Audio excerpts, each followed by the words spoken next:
قربانی جسے کہا جاتا ہے یہ حضرت ابو الانبیاء سیدنا ابراہیم علیہ السلام کی سنت ہے۔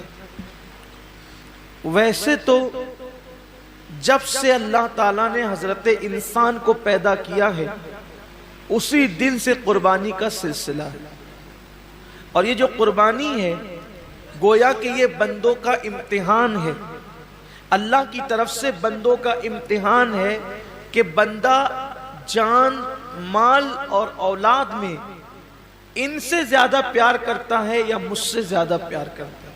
یہ امتحان ہے اللہ کی طرف سے، آزمائش ہے۔ قربانی کے متعلق سوال ہوا جب اللہ کے رسول صلی اللہ علیہ وآلہ وسلم سے کہ یا رسول اللہ صلی اللہ علیہ وآلہ وسلم یہ قربانی کیا ہے، تو آقا کریم رؤوف الرحیم صلی اللہ علیہ وآلہ وسلم نے ارشاد فرمایا کہ یہ تمہارے باپ ابراہیم علیہ السلام کی سنت ہے، اور اس میں ہر بال کے بدلے میں اللہ تبارک و تعالیٰ تمہیں نیکی عطا فرماتا ہے، اور جب پہلا قطرہ خون کا زمین پہ گرتا ہے تو اللہ قربانی کرنے والے کے گناہوں کو معاف فرما دیتا ہے۔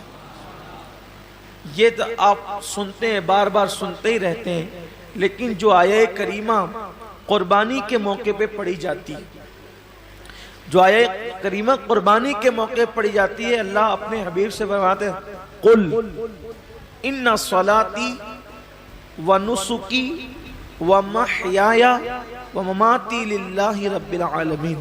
اے محبوب آپ فرما دیں کہ میری نماز، میری قربانیاں، حتیٰ کہ میرا جینا اور میرا مرنا سب اللہ کے لیے۔ اصل بات یہ آتی ہے اس دور میں کہ قربانی اللہ کے لیے ہونا چاہیے، قربانی بلکہ قربانی ہی نہیں، ہر کام اللہ کے لیے ہونا چاہیے۔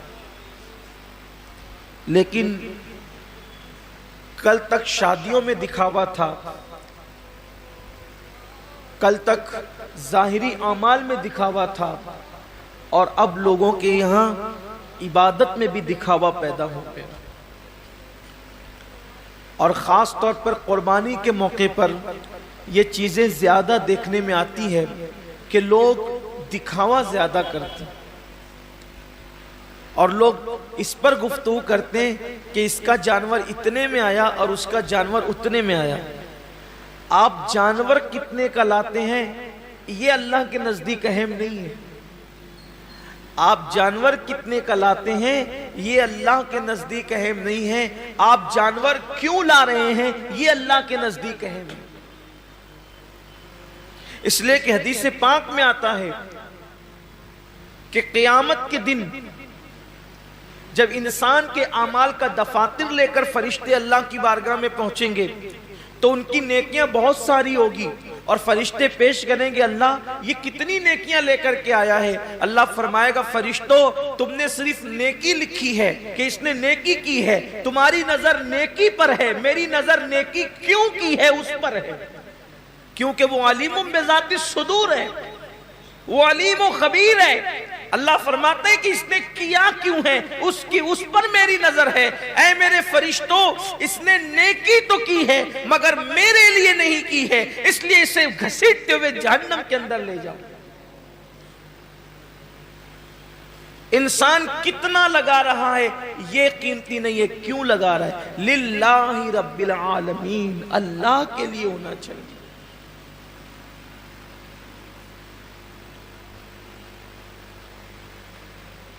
ایک مقام پر قرآن کہتا ہے کہ اللہ کے بارگاہ میں تمہارا خون اور گوشت نہیں پہنچتا قربانی کا۔ سورہ حج میں اللہ کا ارشاد ہے کہ تمہارا گوشت اور خون اللہ تک نہیں پہنچتا، اللہ تک تو تمہاری دلوں کی نیتیں پہنچتی ہیں، تمہارے دلوں کا تقوی پہنچتا ہے۔ میرے پیارے آقا صلی اللہ علیہ وسلم کے پیارے دیوانوں، آج کل قربانی الا ماشاءاللہ اس لیے بھی لوگ کرتے ہیں کہ گوشت کھانے ملے گا، گوشت تو ملنا ہی ملنا ہے، گوشت نے جانا کہاں ہے؟ گوشت جائے گا کہاں؟ گوشت تو کھانے، لیکن نیت تو اچھی کرو۔ ہمارے بزرگوں نے فرمایا کہ اعمال سیکھنے سے پہلے اعمال کی نیت سیکھا کرو، اس لیے کہ مومن کی نیت اس کے عمل سے افضل ہے۔ نیت المؤمن خیر من عملہ، مومن کی نیت اس کے عمل سے افضل ہے۔ آپ نے کبھی سوچا کہ ایک کافر 20 سال کفر کر رہا ہے، پھر بھی وہ قیامت تک جہنم میں، 20 سال ہی نہیں بلکہ سال بھر بھی کفر کرے تو بھی جہنم میں، 6 مہینہ بھی کافر رہے تو بھی جہنم، اسی حالت پہ مرا تو جہنم میں، ایک دن بھی کفر کیا اور وہ کفر پہ مرا تو جہنم میں کیوں ہے؟ اور مومن ایک دن مومن ہے اور ایمان پہ خاتمہ ہوا تو جنت میں کیوں ہے؟ عمل کی وجہ سے نہیں بلکہ نیت کی وجہ سے۔ کافر کفر پر اس لیے مرا کہ جب تک زندہ رہتا کفر پر رہتا، اس لیے ہمیشہ جہنم میں نیت کی وجہ سے، اور مومن جنت میں اس لیے ہے کہ جب تک دنیا میں رہتا ایمان پر رہتا، ایمان پر رہنے کی نیت اس کو ہمیشہ جنت میں رکھ رہی ہے۔ یہ انسان کی نیت کی اہمیت ہے، یہ انسان کی نیت کی اہمیت ہے کہ رہا تو ایک دن ایمان پر مگر نیت ہی ہمیشہ ایمان پر رہے گا، اس لیے ہمیشہ کی ایمان پر رہنے کی نیت اس کو ہمیشہ جنت میں رکھے گی، اور اس کو ہمیشہ کفر پر رہنے کی نیت اس کو ہمیشہ جہنم کے اندر رکھے گی۔ پتہ چلا کہ نیتوں پر اجر ملتا ہے۔